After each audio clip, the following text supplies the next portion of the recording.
The Republic is a philosophical dialogue written by Plato in the 4th century BC. It's considered one of Plato's most influential works, and it can be understood, in part, as a response to the epic poetry of Homer. One way in which Plato's Republic can be seen as a response to Homer is in its critique of the traditional Greek ideas about justice and government.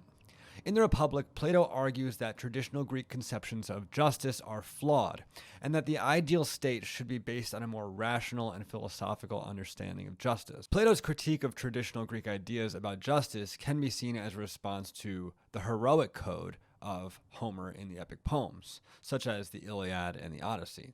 In these poems, the heroic characters are often motivated by their sense of honor and their desire to win fame and glory in battle. Plato, on the other hand, argues that this focus on honor and fame is misguided, and that the true aim of justice should be the common good and well-being for the community as a whole. Another way in which Plato's Republic can be seen as a response to Homer's epic poetry is its emphasis on the importance of education and the cultivation of virtues. In the Republic, Plato argues that the key to creating a just and harmonious society is to educate citizens in the virtues and in the forms, and to encourage them to live in a rational and virtuous way.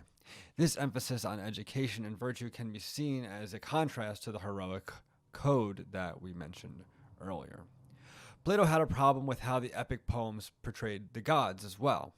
The gods in the epic poetry were often shown as quarreling and sleeping around and lying and cheating, etc.